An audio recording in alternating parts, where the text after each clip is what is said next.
Welcome to another episode of the CPG Guys podcast. Our hosts, Sri Rajgopalan, Peter V.S. Bond, and Brian Gildenberg explore how brands and retailers engage consumers in an increasingly digitally driven world. And now, here are the CPG Guys. Hello, and welcome to the CPG Guys podcast. I'm Brian Gildenberg, founder and CEO of Confluence Commerce, the managing director of Retail Cities in North America, and the host of the CPG Guys Fast Forward podcast, as well as the Gildenberg Omni Comment every Thursday. We're recording today's episode here high atop the Mandalay Bay Resort Casino in Viva Las Vegas. We're here to attend the Grocery Shop conference, where CPG retail omni-channel professionals come together to learn the latest about consumer engagement. I'll be on stage this Thursday morning, though this podcast will have aired long after that. So if you can travel back in time and want to come to Grocery Shop, you will see me talking to Giant Foods and Shipt about the future of loyalty, which will be a fascinating conversation. This episode is part of our Women's Month series, where we feature inspiring female leaders and entrepreneurs in the CPG retail industry. We certainly have one of those today. We'll get to our guest in a minute. While you're accustomed to me not being alone, so Monica, take care, so watch out. My fellow CPG guys, Sri and Peter, usually host this flagship podcast, but they're both traveling right now and coming and going from Vegas. So I'm here defending the suite from all comers here. So before we get to our guest, I'll remind everyone to subscribe to our podcast on your favorite platform. To use Apple, Spotify, please give us a rating. Helps feed the algorithm, makes our podcast more findable, particularly if you give us a good one. We want to express how honored we are to be the number one rated CPG podcast for 2 years running, according to FeedSpot, the leading podcast ranking authority. And we are very pleased to have joining us in the top 30 some of our sister podcasts, including the CPG Scoop, CPG Guys Fast Forward, and the FMCG Guys over in Europe. If you want a perspective on Europe. We're happy to be formal sponsors, of course, of Next Up, whose mission is to advance all women in business and promote the cause of gender equality in the workplace. To learn more about Next Up, simply click on the hyperlink in the digital liner notes of this episode, where you'll also find links to our podcast site and the site of our sister cast. You'll also find links to follow Shree's daughters, Rhea and Lara, on their career musical journeys, which is fascinating to do. So if you've not seen Rhea or Lara sing, it's quite something. So check it out. Rhea was on Times Square in a billboard. She was one of Spotify's Asian Pacific Islander Heritage Month featured artists, and Lara's actually on a reality show right now called Dream Academy, competing to be a member of a global K-pop band. So we can talk. So, and my kids are in high school. But anyway, let's get to our very special guest for today's conversation. Our guest has had a remarkable career of professional experiences, and Monica, we were remarking, I've been around you in the ecosystem for years, but we've never actually met before, so this is great.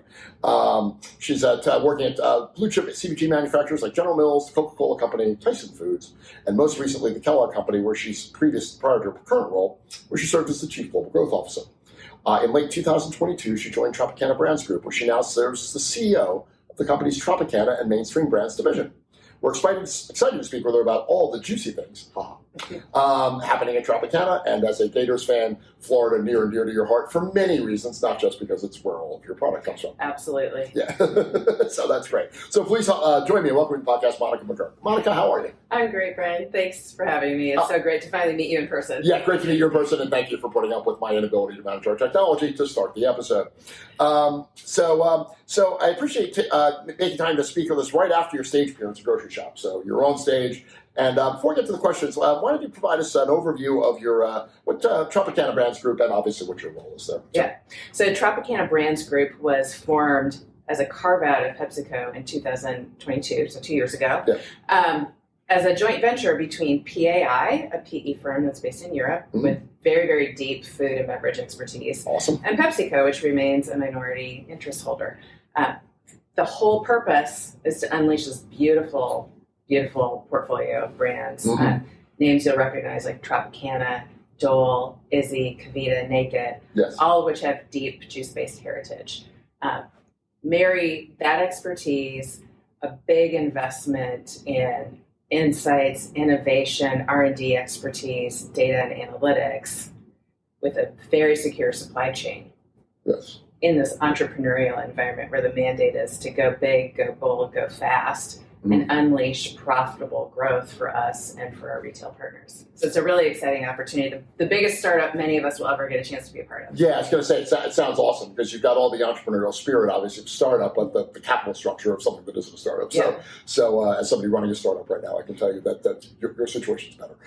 So I like it, yeah. Not that we're comparing, but yeah, but that's awesome. And I encountered some of your team actually at a Dollar General event that I was running help with my partners at MPG last week in Nashville. They just seemed super energized about the opportunity to sort of bring these brands to life in a new and interesting way. Yeah, it's an incredible team. We're really lucky to have the people that we've got on the pitch. Oh, that's fantastic. So that's on the pitch. Good, nice, good international expression. So I'm trying to broaden your audience with you. Your European PE investors will be thrilled that the proper use of that phrase. So start talking about sticky wickets and stuff. It'll be good. So anyway, so let's. Why don't we do this? I mean, we always start with basically the same question, which is sort of your superhero origin story. So assume you were bitten by a radioactive spider at some point, which gives you superpowers. But if that's not the case, just tell us about your journey to being the CEO of the Tropicana, of this part of the Tropicana Brands Group, and what about this opportunity, which I think you already talked about a little bit, but what else might have been really appealing to you about this opportunity? Yeah, for me, I'll start with the last part of your question first. Sure. For me, it was just a once-in-a-lifetime opportunity. Mm-hmm. A great team already forming. By the time I had the opportunity offered to me, really wonderful brands. Yeah. Interesting for me, given I had been on the other side at Coca-Cola, competitive brands, which I knew from the outside, not from the inside. So it was really an intriguing opportunity for me to think about the opportunity for these brands to really unleash their potential. Yeah. And the situation was so unique. It's like, how can I pass this up? Plus, it headquarters in Chicago, right in my own backyard. Well, that's fantastic. Fantastic personal and professional opportunity. Yeah. Well, Chicago, of course, known for its orange groves. So that really makes all the sense in the world. I mean, super important source of oranges in Chicago. the Chicagoland area, replete with tropical fruit. Just in my backyard. Yeah, exactly. Yeah, pineapples too, I'm sure. Yeah, for sure. On the side, but yeah. So if I go back to kind of this company, but also my journey through the industry, I'm a farm girl.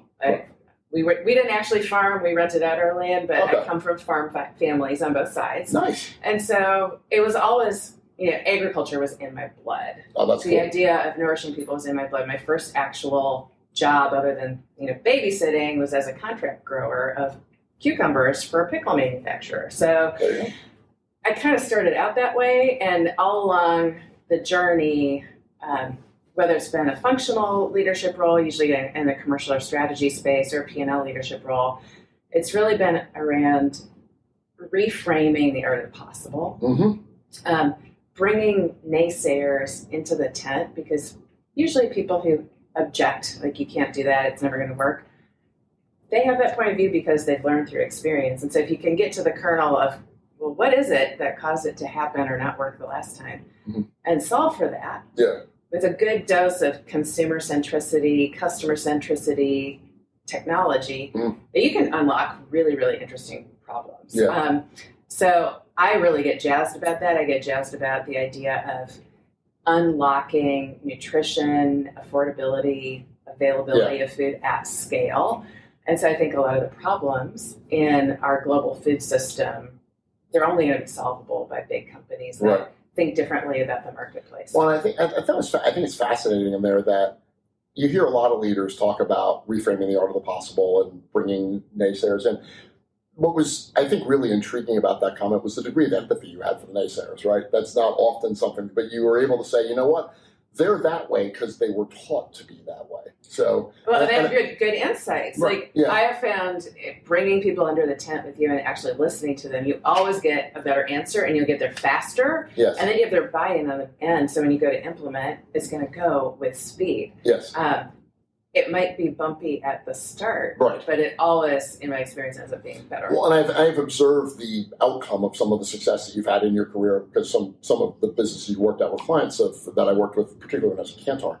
And I would, that explains a lot about how you did what you did, actually, because I was wondering. So, but it's a team sport, right? And that's what it is at bottom. Like, make room for everybody on the team. Make sure it's cross-functional, designed for commercial ability at the get-go. Right. Because one thing to have a blue sky idea, it's another to make it happen. Yes. And you as an entrepreneur, you know that, right?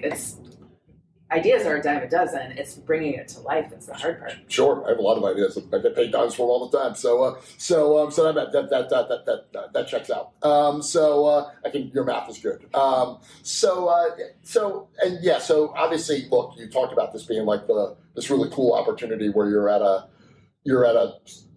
startup, but with the right financing and stuff like that. But it's to some degree, though, Tropicana and some of those brands have a very long heritage and a very long history. So how do you balance honoring that sort of the tradition and the heritage of the brands with being innovative and bringing the brands into the present or the future? It's a great question. We talk about it a lot. We were founded 76 years ago by Anthony Rossi. And the cool thing about the founding of the company is he was an entrepreneur who really believed in throwing everything at a problem. So when you go back in time, there was no orange juice in bottles, fresh, available at mass, at scale.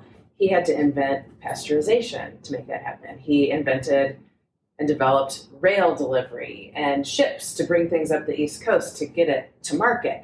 So he really was inventive. Right. Technology was a part of it. Vision was part of it, that willingness to lean in to fail. He had a ton of stuff that kind of ended up at the wayside. So part of it is going back to the heritage, not the, we're going to rest on our laurels, we're the original, but this is in our blood and our DNA. Yeah. We're going to unlock this again and think differently about the problem and ask each other, like, what will it take? Yeah. And what we've found in this environment with the kind of backing that we have, the willingness to put investments in, with the rigor around got to deliver the return, people are bringing really cool ideas to the table and we're getting stuff done. We developed and got ready for market tests a new product in 6 weeks. That's fantastic. Yeah, it's very hard to do that. You can't throw enough money at people at problems sometimes to be able to get that kind of speed. And we're not all the way there to where we aspire to be, but we're seeing the wheel turning. We're making it happen. And the more we achieve those types of outcomes, the more excited people are, the more they believe, and it creates this positive flywheel. What's the most important thing you had to do, or as a leader or as a team that you had to do to get to that level of speed? Was it clarity of objective? Was it making sure that you had the right people in the boat? I mean, I know all these things are important, but what would you point out as the single most important piece of transforming an organization to be able to move that quickly? Because I know a lot of our listeners are involved in companies. If I took a poll right now of the couple thousand people listening to this episode, 97% of them would say their organization moves too slowly, not too quickly. Yeah. So how did you think about that? Clarity of strategy and metrics. Yeah. Job one. Okay. Put a lot of effort into that.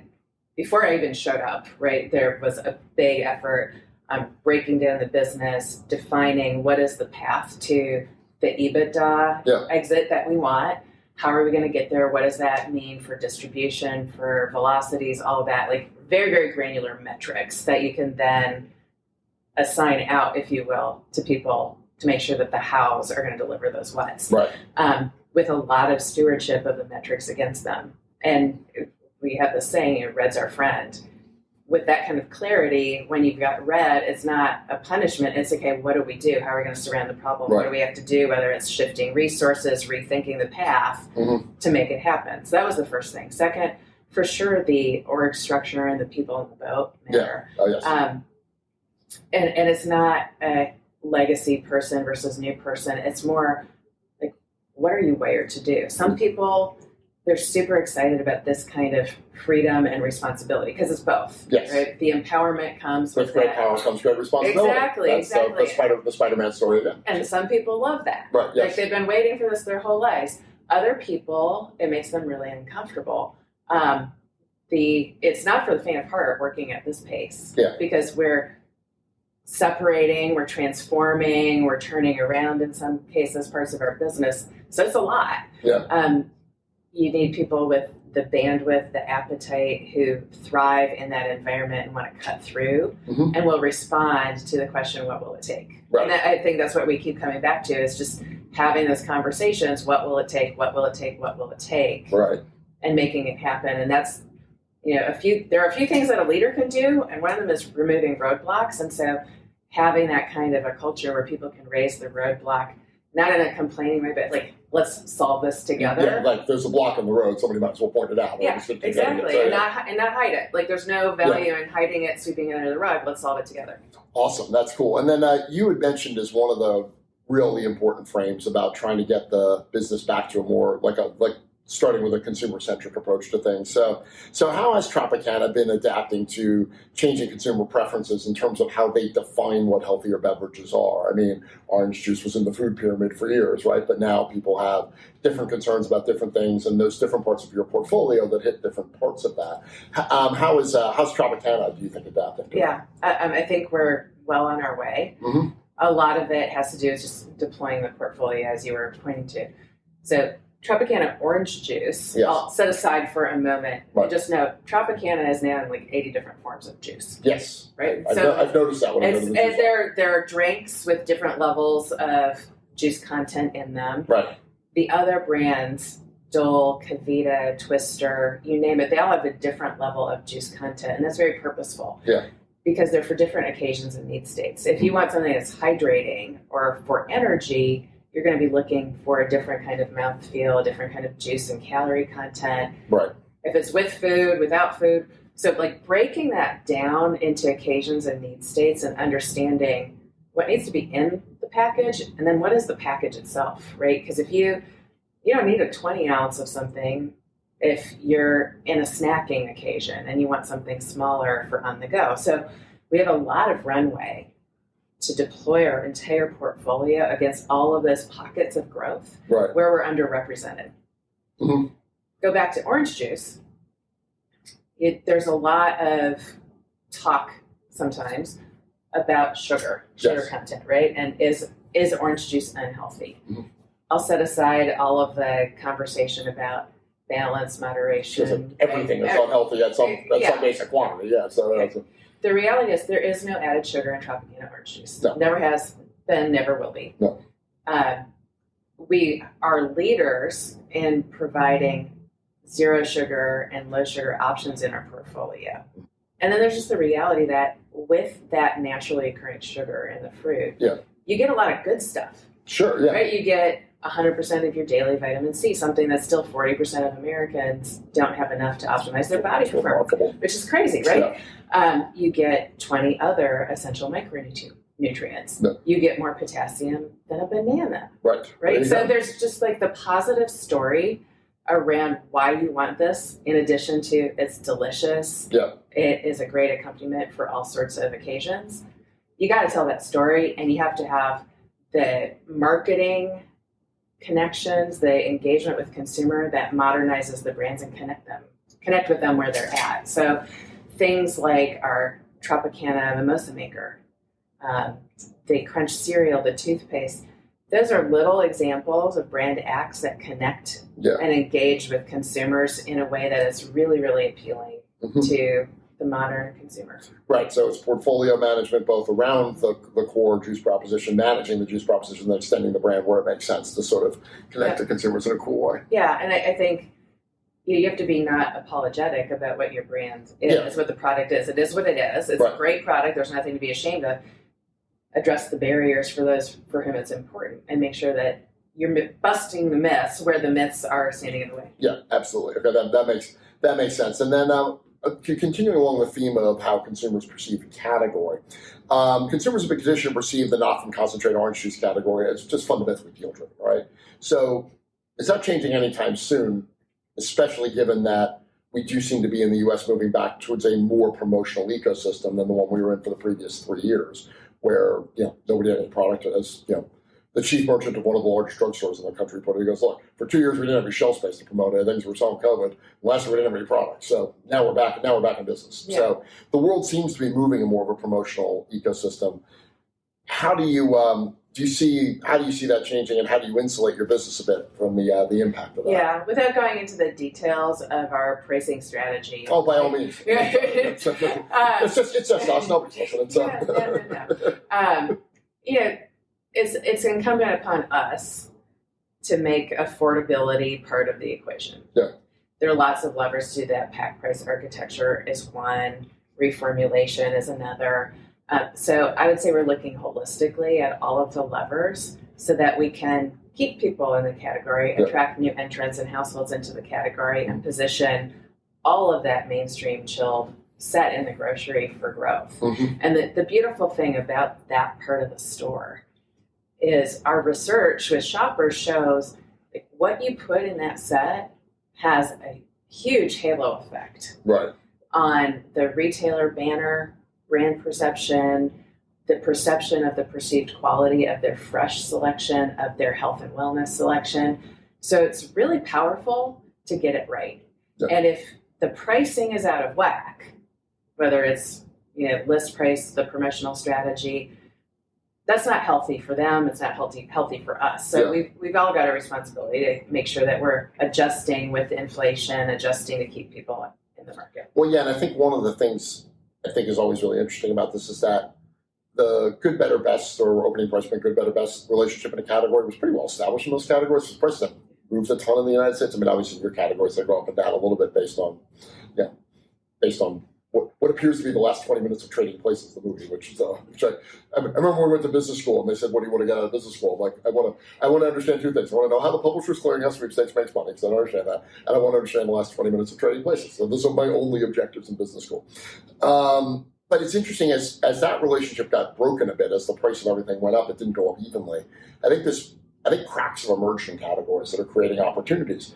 And everybody's so obsessed with discounting right now. It's like, we got to help the low-income shopper. Everybody's struggling. It's like, if you talk to a company like Diageo, not your category, but adjacent, their global CMO was on stage in Europe a few months ago. They said, I think 40% of all their growth in the world is coming from the premium spirits category in the United States.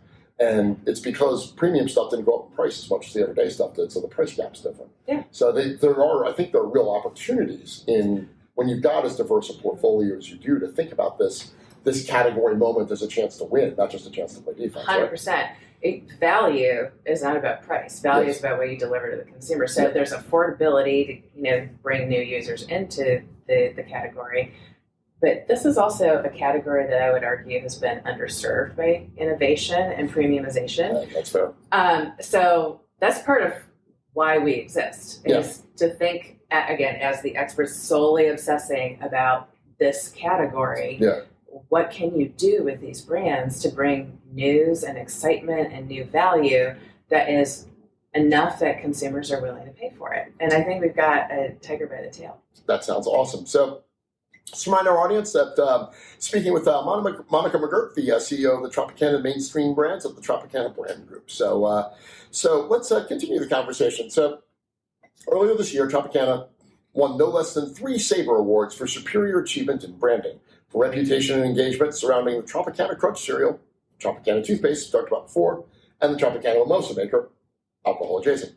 How do intriguing product campaigns and innovations like this play a role in your marketing strategy? Yeah, it's all around modernity and connecting with consumers in moments of culture that are true, authentic reflections of the brand. Mm-hmm. And that Mimosa Maker, for example, that's a huge occasion for Tropicana orange juice.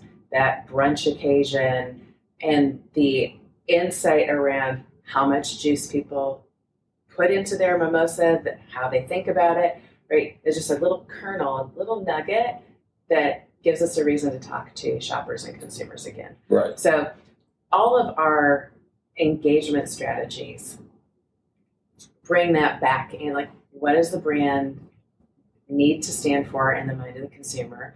What are the points of connection that emphasize the reasons to believe, but also those moments, those occasions that are relevant, so people can connect personally with it. Yeah, well, and I think that's the fun part of a brand like this is it's when you can expand it into other parts of the consumer's lives, right? And like start to connect to them, and then the other nice thing is you get to learn a little bit more about them as well. So for sure, and it's different than that like big TV centric campaign mentality. Yeah. Right? It's much more agile. We're shifting massively into digital execution. Right. All in the service of getting into a deeper relationship and conversation with our shoppers. And then how do you how do you think about taking the learnings that you get from some of these, smaller and I don't want to call them non-core, it's probably the wrong way to put it, but sort of the emerging brands? The emerging brands, the emerging ideas. What's the thinking about how you then incorporate that learning back into some of the core stuff that you're doing? What does that process look like? It's a great question. So we're very purposeful, on the one hand, about experimenting with different forms of media. We love all of our babies, Sure, yes. But not everyone can get the multi-million-dollar media budget every year. Right. So what can you do creatively with a tighter budget?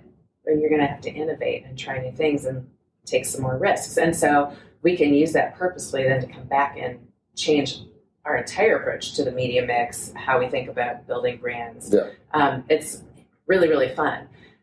They're also not as burdened in some cases by that mentality of, I got to protect my core because the core's small. So when you talk about innovation, sometimes it's easier to move fast and lean in and make something happen. So again, they can be at the vanguard of that test and learn mentality, getting something in market quick. There are often in occasions that Tropicana or some of the bigger brands have not yet really penetrated. Right. And so we can learn and then show up at retail with a buyer with a complete category story that, again, deploys all of the portfolio, presents them with a solution to a problem they didn't even know they had. Right. Well, and I think the other thing that's interesting to you, I mean, you know 100 times more about revenue growth management than I ever will, but I think it's really interesting when you look at the barriers to RGM optimization in a brand that's been around for a while, because so many of the things that you do are just kind of baked into the plan, and people are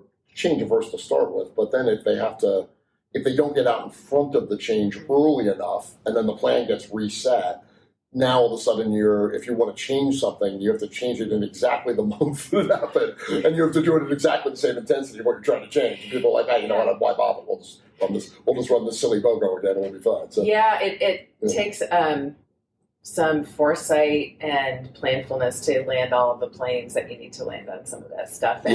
And the flip side is if we don't do it, it'll get done to us. And we probably won't like the solution that's presented to us. So again, we'd rather be masters of our own destiny. I like that idea of being done to us, because every time people think, oh, that's the customer or whatever it is. No, it's your own internal processes. Like it's your own internal forecasting model that is doing this to you. You met the enemy, and it is you. So that's cool. We chatted about this a little bit. We're in an adjacent way, but how do you think about the role of consumer feedback in shaping Tropicana's products and marketing strategy? What's that two-way street between you and the consumer look like? Yeah, one of the things that we've been pushing, actually it's been a pull, but one of the early kind of actions that we've taken with our new tech stack and data analytics capability is trying to get all of those touch points, regardless of the channel, whether it's a retailer website, call center, what have you, capture that feedback. Some of which is great, positive, like, let's keep doing this. Some of which is, I wish you had X, right? A clear cry for an opportunity, whether it's occasion, flavor, what have you. And some of which is negative, but we can learn from and either inform innovation, look into operation and manufacturing excellence or quality systems. But gathering all that data and then having a rapid cycle, it's something that I do a monthly newsletter, and we have a standing item where we're tracking all of that feedback. Right. In that newsletter, that goes to everybody, so it's not hidden from anyone. Yeah. And we look at trends, and it's kind of a poor man's version of your net promoter score. Sure, yeah, right. We just slice it and look at the ratio and take our lessons from it. But it's a really powerful way to stay close to the consumer. And nowadays, with digital engagement, you don't have to wait for someone to pick up the phone and call, because the reality is very few people are motivated enough to do that. No. So we can get all sorts of input and take action on it. Yeah, you'll see the consequences of the back and forth of that. And I think there's been some interesting examples. I was talking to an OTC farm brand about this, and I'm sure I can tell the story in public, so I'll keep it general, but where they literally got the idea for an entire product innovation off social media, right? So they learned that their product was being used for something else, and then it had been intended, or was being used the use case was really enhanced for it. And then they're like, well, why don't we just take it in and do it this way, right? Yep. It can do, it can inform product innovation or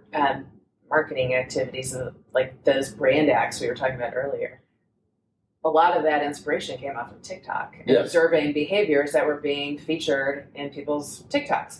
So some of it we looked at and said, it's actually not as big of an idea as this one, right? So you're not going to act on everything that you see, but it's a really powerful tool. Well, and it's funny too, because there's all this conversation, we'll hear a ton of it here at the event about AI, and what people really mean by AI is a specific manifestation of text-based generative AI, which is ChatGPT, which is like 4 clicks down from the whole concept of AI.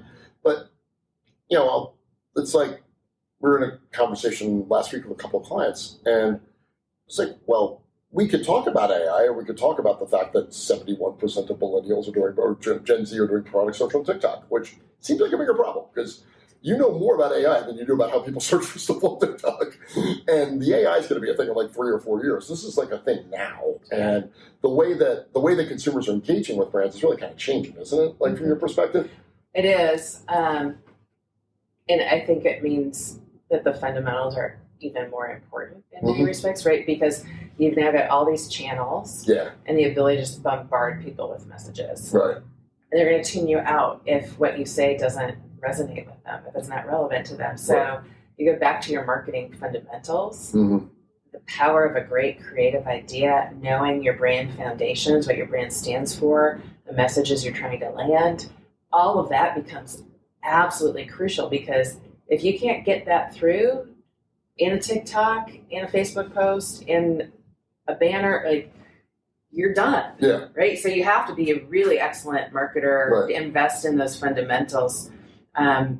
It's like Picasso said, like, learn the rules before you break the rules. Right. Right? It's funny, I was just thinking of Jackson Pollock, who said more or less the same thing. Yeah, exactly. These great genius innovators, that's what they did. And they put that kind of expertise in a great bombardment of stimuli from multiple places, which I think social media is. Yeah. And something good will happen. But you have to be really purposeful about it. Well, and I always said to you, like, if you go back to, because I'm old, and I remember, like, when Mark Pritchard at P&G started talking about shelf-back marketing, everybody's like, oh, they're putting the retailer at the front of this. It's like, that's not actually what Mark meant. I mean, cool that we think that. I was in the retail space at the time, so I thought that was awesome. But that's not actually what he meant. What he meant was, at the time, this is like before a lot of the social media platforms that exist today, it's like, look, that's the hardest place for us to express the brand. So if we can get brand clarity on the shelf, we can get brand clarity everywhere else, right? So we have to absolutely, to your point, know what the fundamentals and know what the pillars of the brand are, so we can bring it to life in that very short moment. If we're clear enough on the brand to be able to do it there, if we can make it there, we can make it anywhere. Yeah, and that square footage, if you think about it as the equivalent of billboards, like, the size of your marketing budget that you get by activating that shelf space well with your package is enormous. It's so great. It's like the only thing that you can actually say this pays out at that moment of truth. Yeah. I've often described packaging as the original form of short form content. So there you go. And that's really what it is. It's like 0 second. It's a 0 second video. But it does a lot of the same thing. And we could have a conversation about the value of retail from a media point of view. It's going to take us down a very different rabbit hole. Another time. We both have to go before it gets dark. So you've talked about some of this already, but as you think of building a team, what are some of the leadership qualities that you look for, and how do you foster the growth of those qualities within your organization? How do you think about developing those skills? Yeah. One of the things, particularly in this environment, but I truly have valued this all through my career, is the ability to embrace conflict. Yeah. You don't get to good solutions if you're uncomfortable collaborating cross-functionally and if people can't actually have a different point of view. Right? That every measure that any of us have read about the value of diversity in driving business performance, it is because of the perspectives that come to bear, and that's functional diversity, it's backgrounds, socioeconomic, demographic, right? Whatever it is it's only valuable if it can get expressed in teams. Yeah. And a lot of the work we do, the way we have structured ourselves at TBG, is fluid teams. Go after the problem, form up, disband when the problem is solved, move on, so that we can avoid having these like massive hierarchies and things like that. But that means people have to be able to have that open conflict. Doesn't mean mean, right? But it means like we've got the space to express a different point of view, and then we're going to like arm wrestle that problem to the ground. Right. So I really value someone who can do that and is not afraid of having those tough conversations and kind of butting heads. But to do that well, you have to be willing to learn the business and get out of your own function, your own silo, learn how things are done. My boss always says, staple yourself to an order, follow that process end to end. Right. And it doesn't stop when it's on a truck leaving our facilities. Like you got to trace it all the way to the shelf. Right, absolutely. And right now, still coming out of COVID, there's still a lot of executional opportunity outside. You can't make money, you can't grow if your products aren't in danger of being on shelf somewhere. So like making sure you know all the way end to end, like what's the reorder algorithm? Is it up to date? What's the inventory position? Are you on shelf? It shows you're on shelf, but you're not seeing the scans. Like all of that detail, people need to own that end to end. And one of the cool things about the tech stack we're building and the analytics team that has worked on this is we can use some of these tools to help people intuit much more quickly where those opportunities sit, so we can at least wring all of the executional opportunity out of the business. Well, I think it's fascinating that and a lot of leaders will respond to a leadership conversation with sort of ideas rather than what you walked through in the second part of that was just a really grounded exercise of like just knowing what's happening, right? Like leaders that know. And I think sometimes with Amazon's leadership principles, leaders are often right, which is from their 50, which I love. And the other one is disagree then commit, which is the point that you made earlier. Again, it's Women's Month on the podcast this month that you're on, and I'd be remiss, I think, in not asking the old white dude question here, which is that as a female leader, that approach to disagreement and conflict and knowing that that's positive. Have you felt in your career that if you were a male leader, that attribute would have been assessed differently or interpreted differently? Oh, sure. I was told. I was told it would have been at different points in my career. Then yes. So yes, but you know what? I am who I am. Right. I'm a straight shooter. I don't want to waste my time. Right. Like beating around the bush. No. So I have found ways to find myself in environments where that is more appreciated than not. I 100% will take the feedback if it ever comes across as mean, right? Because I think sometimes there are cultures that embrace being nice, but nice is not good. Oh, sure. Right? There's a state in the northern central United States that's got a rap for this. So that a retailer with a bullseye logo may or may not be headquartered in. So we won't denigrate my hometown or anything like that. But just are you from? I grew up in the Twin Cities area. I thought that's what you were thinking about. I know that well. Yeah. There's a difference, right? You can be polite. Yes. But polite doesn't drive a business. Right. Conversely, you don't have to be mean to drive a business and drive action. And so it's that space in between that I think if people have the right environment, they can move between those extremes and make things happen. And that in this type of a company is what we really need to do. Right. Cut through, to your point, understand the business, ask the question, make sure we're not just making assumptions about it because especially coming out of this wacky COVID environment, there's so many things that we thought we knew that were wrong, that we thought were taken care of that haven't been. Right? So just don't doubt people, but let's make sure we understand what's going on before we take action, and then let's act on it.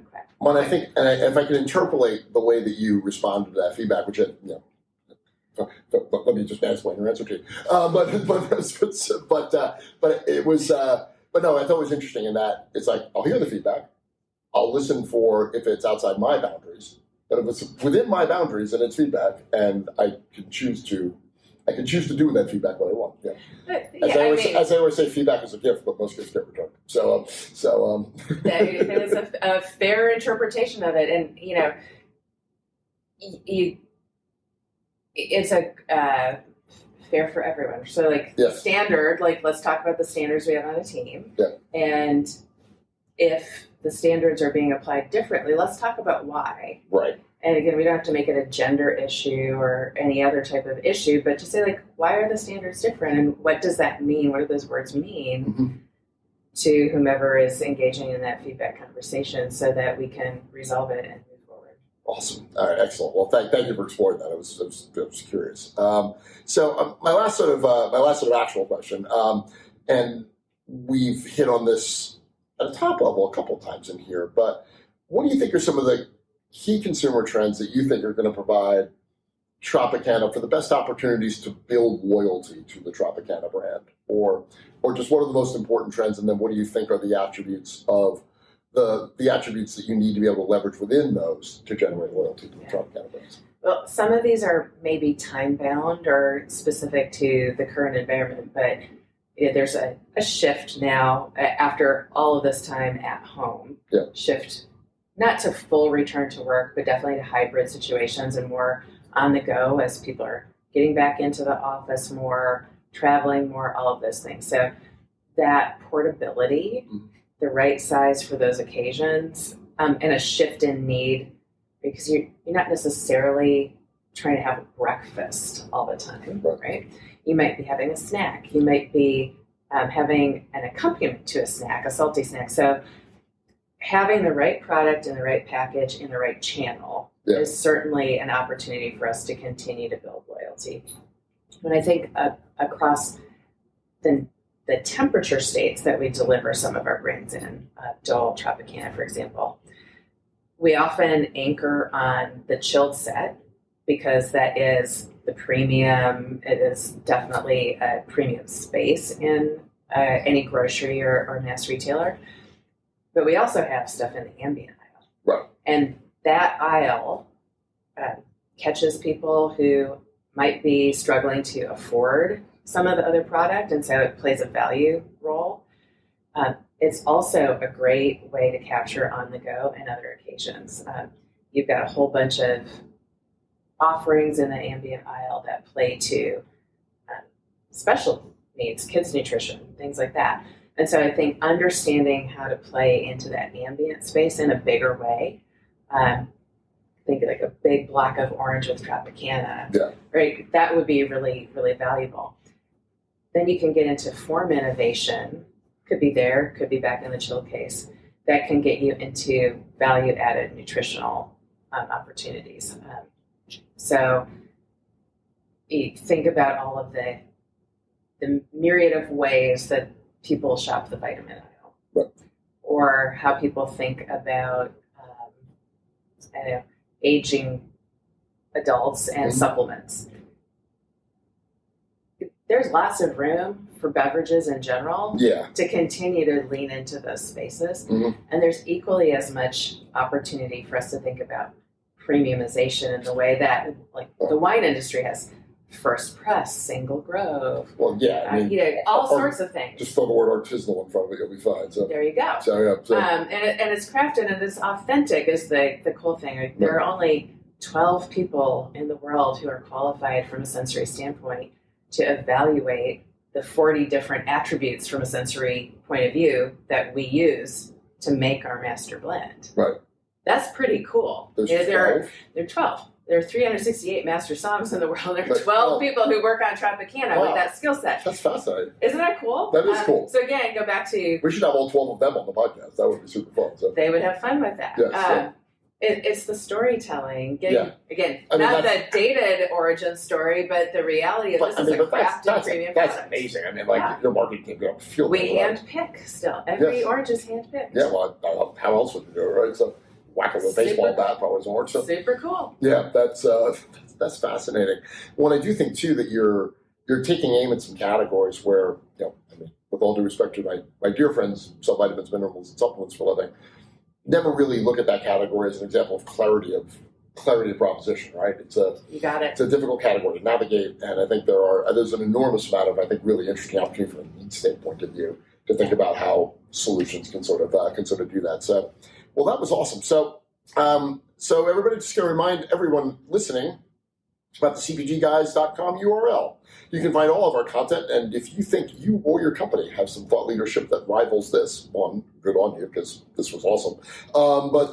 But two, please drop us a line at contact@cpgguys.com, and maybe you can join us on the podcast. And don't forget to drop us a rating at cpgguys.com on the navigation bar at the top. Thank you to what, by the time this airs, will probably be almost 27,000 followers who pay attention to us. And most of all, Monica, thank you very much for taking the time out of a very busy schedule to come watch me futz around with a phone for 20 minutes and then record a podcast. So it was a great conversation. I appreciate it. Yeah, I appreciate it as well. So, look, I mean, I don't need to recap that. You were incredibly clear, but there were a couple of themes I think that stood out. I thought the focus on speed and how you get there was just a really interesting conversation. I think companies, by and large, are really grappling with that. I think the balancing act of drawing on the brand's heritage, but knowing that heritage isn't just about old stuff, but about the way that the brand worked and the entrepreneurial spirit, and then being part of like the biggest startup you'll ever be a part of. I think that was super cool. I like the way in which you kind of talked about embracing some of the health questions around the category, which is use the portfolio when you can, don't shy away from what the product actually is, don't apologize for it, but just meet the needs of consumers and have that where that's important to. I love the way you talked about the smaller campaigns and the more innovative stuff and the way you try to pipe that back into the broader organization. I thought that was really cool. And I realized the whole conversation about leadership is fascinating, just in terms of what that notion of being able to be comfortable with conflict and disagreement in a professional setting, but to be able to align and move on, and then the ability to, the deep respect that you have for people that can follow an operational process all the way through and actually know what's happening. All that was just super. So anyway, thank you very much for your time again. Thank you. And thank you to our listeners, and have a great whatever this is. So take care, everybody. Bye.